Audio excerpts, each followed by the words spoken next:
Hello everyone. कैसे आप लोग? उम्मीद करता हूँ आप लोग बहुत ही बेहतरीन होंगे और काफ़ी अच्छे तरीके से आपकी बोर्ड की प्रिपरेशन चल रही होगी। ओके, तो जैसे कि हमारा हिस्ट्री का क्रैश कोर्स यहाँ पे कंटिन्यू है, ये हमारा होने वाला है आज हिस्ट्री क्रैश कोर्स डे 6 होने वाला है। आई थिंक 5 डेज हमने ऑलरेडी कंप्लीट कर रखे हैं। So for the sort of the revision एक झटके में बता देते क्या क्या चीज़ अभी तक हमने कर लिया है, क्योंकि अगर कोई पहली बार यहाँ पे विजिट कर रहा है हमारे चैनल पर तो उन्हें इन्फॉर्मेशन मिल जाए। देन हम आज का लेक्चर स्टार्ट करेंगे। देखिए, जो पहला हमारा लेक्चर था उसमें हमने चैप्टर 1 कवर किया था और लेक्चर 2 में हमने चैप्टर 8 को कवर कंप्लीट कर लिया था अपने पास में। ये कहाँ से गया, हटाओ इन्हें, हमारा कंप्लीट हो गया था। ओके, देन जो हमारा लेक्चर 3 जो 4 था उसमें हमने आपका ये कवर किया था चैप्टर नंबर 2, वहाँ पे हमारा कंप्लीट कवर हुआ। और लास्ट लेक्चर हमारा हुआ था लेक्चर नंबर 5। ओके, सो लेक्चर नंबर 5 में हमने वहाँ पर थर्ड चैप्टर अपना कंप्लीट कर लिया है। सो होप सो यहाँ पे आपको पूरा ओवरव्यू मिल गया है। सो अब मुझे भी ये समझ में आ गया कि आज हमारे यहाँ पे डे 6 है, एक्चुअली में डे 5 नहीं है हिस्ट्री क्रैश कोर्स का, जिसमें हम डील करने वाले हैं चैप्टर 4 के साथ, जहाँ पर कंप्लीट चैप्टर 4 जो हमारा है early stages of collective action. History chapter 4 early stages of collective action, इसको हम देखेंगे एट गैलेंट्स। यहाँ पे है हमारे पास कैरेक्टरिस्टिक्स एनालिसिस, ये पूरा हम लोग यहाँ पे देखने वाले हैं। अब इससे पहले कि हम चैप्टर के मेन मुद्दे पे आगे बढ़े, कुछ बातें आपको बताते हैं, क्योंकि ऑलरेडी तो मैंने डिटेल में पढ़ा रखा है चैप्टर को सारा। चूंकि ये क्रैश कोर्स है तो हम लोग बहुत ज़्यादा डिटेल में या नहीं जाएंगे, हम उन्हीं सारी चीज़ों को हाईलाइट जो पॉइंट्स उनको कवर करेंगे और उन क्वेश्चंस को कवर करेंगे जो एग्जाम में आने के ज़्यादा चांसेस हैं, जो मैंने आपको स्टार्टिंग में ही बताया था जब मैंने इंट्रोडक्शन वीडियो लॉन्च किया था क्रैश कोर्स का। सो यहाँ पे आपको हर वो क्वेश्चंस देखने को मिलेंगे जो एग्जाम में आने के चांसेस होते हैं। And for your kind information, जो ज्योग्राफी का मैंने क्रैश कोर्स आपको कंप्लीट पढ़ाया है, तो जितने भी स्टूडेंट्स उसे अटेंड किया उन सभी का बहुत ही पॉजिटिव मुझे फीडबैक मिला है कि जितना मैंने पढ़ाया है वहाँ से उनका मोस्ट ऑफ द क्वेश्चंस जो है प्री बोर्ड्स में देखने को मिला है। सो आप अंदाजा लगा लो, जब प्री बोर्ड्स में ही मोस्ट ऑफ द क्वेश्चंस आपको देखने को मिल रहे हैं तो बोर्ड एग्जाम में क्या ही लेवल रहेगा। और एक चीज़, फिलहाल तो अभी हमारा ये चल रहा है, इसके बाद तो हमारा अभी सजेशन वाला सीरीज भी आने वाला है। लास्ट ईयर मैंने गेम चेंजर सजेशन एक स्टार्ट किया था, जिससे स्टूडेंट्स को काफ़ी हेल्प मिला था। और वो जो सजेशन था ना, 80 से 85% जो मेरे सजेशंस थे वो डायरेक्ट एग्जाम में आए थे। सो इस साल भी हम यहाँ पे आग लगाने वाले हैं सजेशन के मामले में, बिल्कुल निश्चिंत रहे। चलिए, बहुत होगी बातें, हम लगाते हैं मेन मुद्दे पर। तो देखो, इतना हमें पता है 1857 जो रिवॉल्ट है ये क्यों शुरू हुआ, तो उसके शुरू होने का रीज़न क्या था। यहाँ पे मेन मंगल पांडे जो थे उनको फांसी दे दी गई थी। ओके, क्योंकि उन्होंने यहाँ पे विरोध किया था। शॉर्ट में जानते हैं कहानी हमारा क्या हुआ था। कहानी यही थी कि अफवाह फैल गई थी यहाँ पर कि कारतूस जो है, यानी कि एक तरह का आप ये समझो जो गोली है, क्योंकि पहले जो गोलियां होती थी उस गोली के ऊपर एक कवर हुआ करता था, ठीक है। तो गोली के ऊपर जो कवर रहती थी उसको मुंह से छील के निकालना पड़ता था। तो फौज में यह अफवाह फैल गई कि वो जो कवर बना है वो या तो गाय की चर्बी से है या फिर सुअर की चर्बी से। अब ये जो अफवाह थी ये टोटली ना रिलीजियस फीलिंग को हर्ट करने वाली थी, क्योंकि जो भी गाय का आप कह लो तो हिंदू धर्म में गाय को एज अ मतलब काफी ऊपर स्थान में माना जाता है, एज अ उनको पूजा जाता है गाय को। तो इससे क्या हुआ कि इस तरह से हिंदू जो भी रिलीजियस थे उनका ठेस पहुंच गया। अब मुस्लिम धर्म में जो पिग है वो हराम माना जाता है, वो उनके लिए खाना नहीं है, मना है उनको मजहब के एतबार से। तो ये मुस्लिमों का रिलीजियस फीलिंग वहाँ पे हट हुआ। यहाँ से ही मेन थोड़ा जो रीजन था 1857 ईस्वी का बगावत यहाँ पे हमारा देखने को मिला था। एक एक करके ये सारे इंपॉर्टेंट पॉइंट्स हम लोग यहाँ पे डील करते हैं। देखो, the revolt of 1857 was the most severe outburst of discontent following the battles of Plasseys and Buxars. अब बैटल ऑफ प्लासी या बक्सर के बाद ही ये हुआ था आपका। देन यहाँ पे हमारे पास है दी annexationist policy of the British, the long years of economic exploitation by the East India Company, and the grievance of the Indian seaports combined to create an atmosphere of rebellion। ये cows था उसका basically, कि किस तरीके से जो British India थे उन लोगों ने बहुत सारे अजीब व गरीब पॉलिसी लगा, जीना हराम कर दिया लोगों का। तो बहुत सारे लोग एकजुट हुए और इस तरीके का एटमोसफेयर बना कि उन लोगों ने बगावत कर दिया। ये बगावत थी कहाँ कहाँ पर। The main centre of the revolt were Delhi. Delhi main centre था। यहाँ पे और बहुत सारी सिटीज है, कानपुर, अवध, बाराकपुर, मेरठ, लखनऊ, सहजनपुर, मुरादाबाद, बरेली, बंदेलखंड, इलाहाबाद, झांसी, फतेहपुर, बनारस, आरा, रोखिलखंड एंड गया। ये सारे जगहों पर वो फैली थी पूरी तरीके से। ओके, देन तीसरा पॉइंट हमें यहाँ जो ध्यान में रखना वो ये है कि most European historians point out that it was a revolt of Indian soldiers. उनका ये कहना था कि इंडियन सोल्जर्स का रिवॉल्ट था। देखो, यहाँ पे बहुत सारे क्वेश्चंस बनते हैं कि क्या 1857 का जो रिवॉल्ट है क्या वो Indian first world war, Indian का जो पहला फ्रीडम वार था, या फिर क्या वो सोल्जर का वार था, या क्या वो इकोनॉमिक वार था या सोशल वार था। इस तरीके से बहुत सारे क्वेश्चंस बनते हैं, उनके रिलेटेड यहाँ सारे इंपॉर्टेंट पॉइंट्स लिखे गए हैं, आपको टेंशन लेने की जरूरत नहीं है। The revolt was not a national war of independence, ये यूरोपियन हिस्ट्री का कहना था उन लोगों के अकॉर्डिंग, क्योंकि as it was confined to small part of India, एक छोटे से पार्ट में ही था इंडिया के, पूरे इंडिया लेवल पे ये बगावत नहीं हो पाई थी। However, the nationalists of India have held it as the first war of Indian. जो हमारे इंडियन नेशनलिस्ट है उनका कहना है कि ये first war of Indian independence है। ओके, देन आगे चलते हैं। फोर्थ पॉइंट हमने यहाँ लिखा आपके लिए, the revolt of 1857 failed. Failed क्यों हुआ उसका reason, because there was no centralised leadership and proper coordination. सबसे मेन रीजन यही था, पूछा जाता है 2 मार्क्स में, why 1857 revolt failed.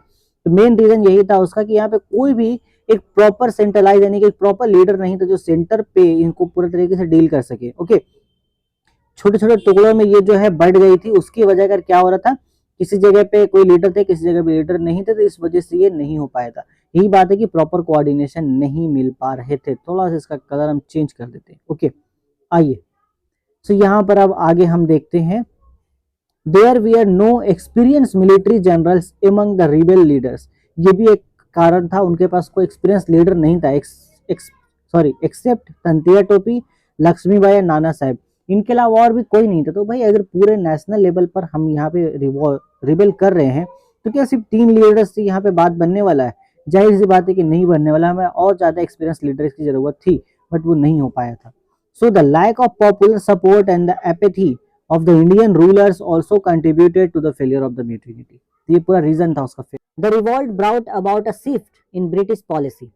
Okay, British policy में उनका एक shift यहाँ पे हुआ था towards India. The rule of the English East India Company ended and India was brought under the British Crown by the Government of Indian Act 1858, जो कि queen's proclamation के नाम से मशहूर हुआ था। इससे मैंने ऑलरेडी आपको इन डिटेल काफी सारी चीजें समझा रखी है, यहाँ पे शॉर्ट में डिस्कस करेंगे। देखो बट ऐसा भी नहीं है कि जो हमारे 1857 का रिवॉल्ट हुआ था वो बिल्कुल ही नाकामयाब हो गया था, नहीं, ऐसा भी नहीं था। वो बहुत हद तक कामयाब हुआ था, और उसके सक्सेस होने का ये था कि बहुत सारे जो है ना, जो लोअर क्लास के लोग थे, स्टार्टिंग में तो आप पीजेंट्स कह लो, जो मजदूर थे, खासतौर से औरतें, इन लोगों ने काफी बढ़ चढ़ के हिस्सा लिया था। और एट द एंड यहाँ पर उस वक्त के जो बंगाली एजुकेट्स थे उन लोगों ने भी पार्टिसिपेट किया था इसमें। तो ये बहुत हद तक सक्सेस हुआ था, बट फेलियर का रीजन जो था वो हमने डिस्कस कर लिया। अगर जो भी फेलियर का रीजन था वो सारे सपोर्ट इस को मिल जाता है, इस रिबेल को, तो हमारा देश में भी हो सकता है कि 1857 को ही आजाद हो जाता है, ऐसा हिस्टोरियंस का कहना है, ये मैं नहीं कह रहा हूँ। ओके, होप सो ये पॉइंट आपको क्लियर है।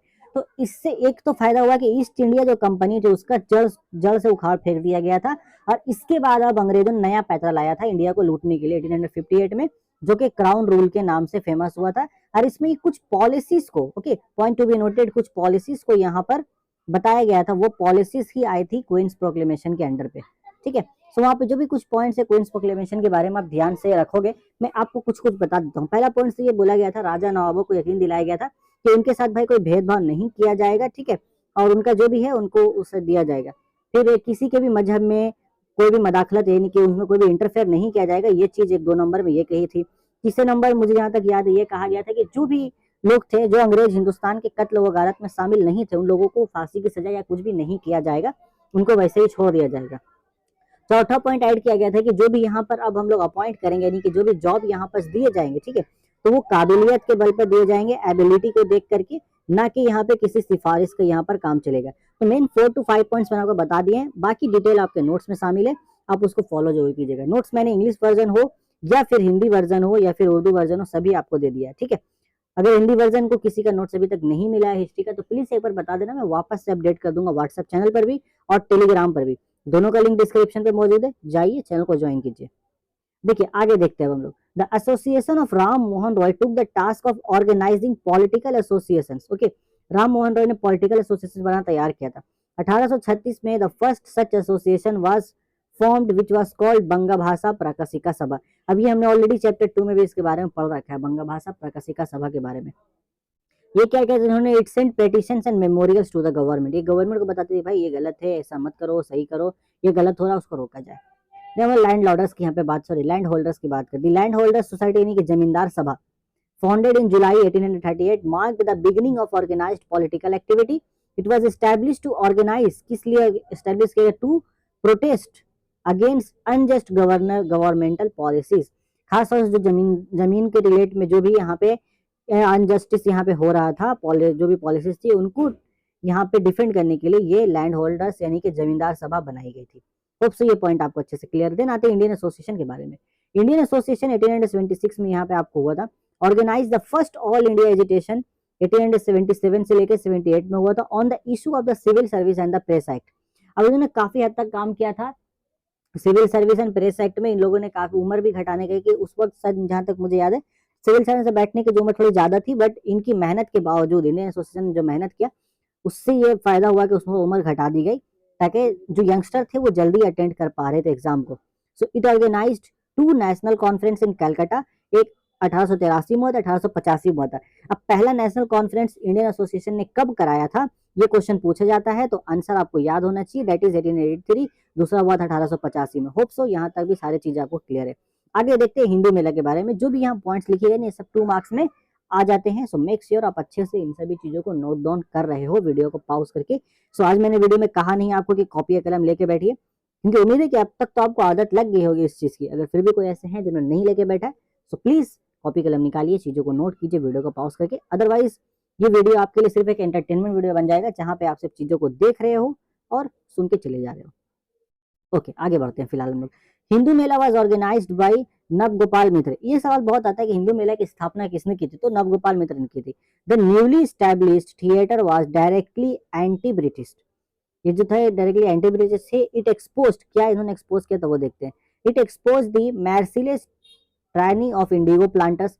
खासतौर से ये लोग जो थे यानी कि जो नील की बगावत हमने देखी थी, नील रिवॉल्ट चैप्टर 2 में ही, नील दर्पण का डिस्कशन भी वहां हमने किया है, उनके बारे में ये हमारा डायरेक्टली उनको यहाँ पर मतलब मदद करते थे। और यहाँ पे देखो लिखा है which lead directly to lightens dramatic performance act in 1876।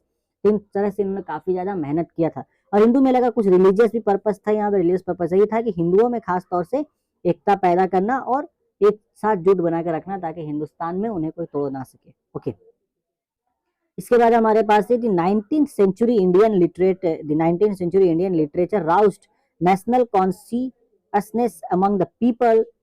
अब ये भी काफी ज्यादा उस टाइम हुआ था कि जो भी बड़े बड़े लोग थे, जो राइटर्स थे, स्वामी विवेकानंदा हो गया, हमारा रविंद्रनाथ टैगोर हो गए, इन लोगों ने ना इस मतलब कॉपी कलम के सहारे, पेन के सहारे बहुत सारी चीजों को लिखा, बहुत सी किताबों को लिखा, और उसके थ्रू जो है लोगों के अंदर ना रिलीजियस फीलिंग्स हो गए, या फिर खास रिलीजियस के बजाय मैं ये कहूँ कि पॉलिटिकल फीलिंग्स उनके अंदर उजागर करने की कोशिश की गई ताकि वो लोग पॉलिटिकली एक्टिव हो जाए, जो भी लोग थे, ताकि वो पॉलिटिकल एक्टिव होंगे तभी समझ पाएंगे कि जो भी गवर्नमेंट यहाँ पे काम कर रही है यानी कि जो अंग्रेज है वो किस तरीके से यहाँ पे भेदभाव कर रही है लोगों के साथ और किस तरीके से वो बांटने का काम कर रही है।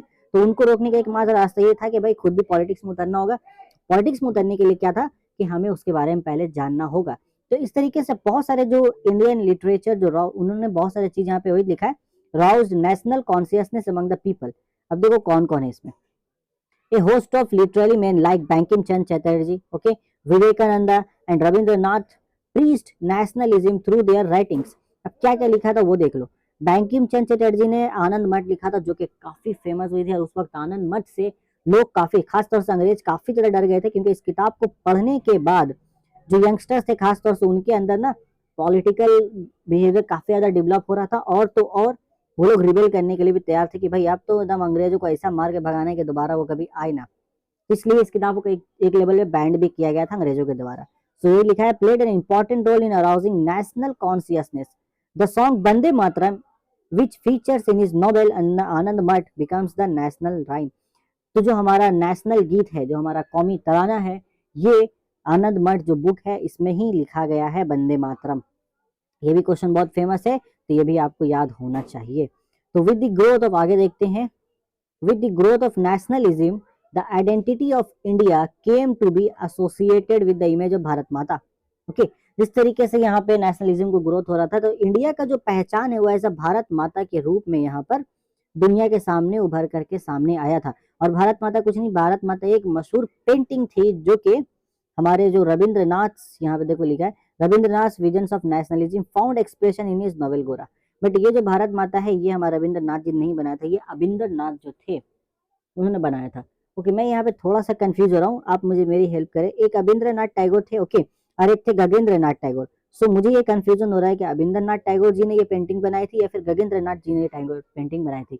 सो इस कंफ्यूजन को आप दूर कर दो कमेंट में इसका जवाब दे करके कि अबिंद्रनाथ ने भारत माता की पेंटिंग बनाई थी या फिर गगनेंद्र नाथ जी ने बनाई थी। ठीक है, फिलहाल हम यहाँ बात कर रहे हैं नोबेल गौरा की। नोबेल गौरा भी एक काफी एक तरह का पॉलिटिकल हम बोल सकते हैं। देखो इसमें ना सिंपल स्टोरी में बताता हूँ क्या है। इसमें गोरा जो आप यहाँ नाम पढ़ रहे हो, गोरा एक मेन कैरेक्टर है इस नॉवेल में, जिसमें ये दिखाया गया है। अब स्टोरी अगर हम बात करें तो स्टोरी तो काफी ज्यादा बड़ी हो जाएगी, स्टोरी नहीं बताते। बट गोरा का ऐसा कैरेक्टर दिखाया गया जो कि एक ऐसा हिंदुस्तान का सपना रखता है जहां पर किसी के साथ भी कोई भेदभाव नहीं किया जा रहा है, ना ही वहां पर किस तरह का छूत छाते काले गोरे का, और ना ही छोटे बड़े का, ना ही अमीरी और गरीबी का। तो इस तरीके से इस नोवेल से एक पैगाम दिया गया, एक मैसेज दिया गया है कि किस तरीके का देश यानी कि हमारा जो इंडिया है वो होना चाहिए इस कैरेक्टर के द्वारा। कभी मौका मिला तो नोवेल गौरा के ऊपर एक पूरा पर्टिकुलर वीडियो बनाकर आपको कहानी बताएंगे, काफी मजेदार कहानी है इस बुक की। ओके, आगे बढ़ते हैं हम। आगे हमारे पास है वर्तमान भारत बाय विवेकानंदा। वर्तमान भारत लिखी थी विवेकानंदा ने। इस किताब ने भी अंग्रेजों की नींद उड़ा रखी थी। ठीक है, deep feeling about the nation. Its closing paragraph is addressed to every Indian, urging them to rise and awake to the national ideal of identity with the Indian heritage. तो ये वो लोग थे जिन्होंने ना किताबों के जरिए अंग्रेजों की हालत खराब कर रखी थी। ओके, सो यहाँ हुआ हमारा चैप्टर यानी कि चैप्टर का पूरा ओवरव्यू हमने यहाँ पे ले लिया है। इतने ही पॉइंट्स था चैप्टर में। अब जरा सोचो, जो बड़ा चैप्टर था, इतना बड़ा चैप्टर मैंने इतनी जल्दी आपको समझा दिया हर एक पॉइंट के साथ।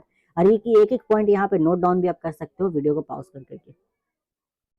मैं गारंटी दे सकता हूँ कि इस तरीके का एक्सप्लेनेशन तो आपको फिलहाल अभी के टाइम पर यूट्यूब पे नहीं मिलने वाला है माध्यमिक बोर्ड यानी कि वेस्ट बंगाल बोर्ड के लिए। तो WBPSC के लिए फिलहाल मैंने अभी तक नहीं देखा है कि इस तरीके का कंटेंट कोई भी दे रहा है, वो भी फ्री में।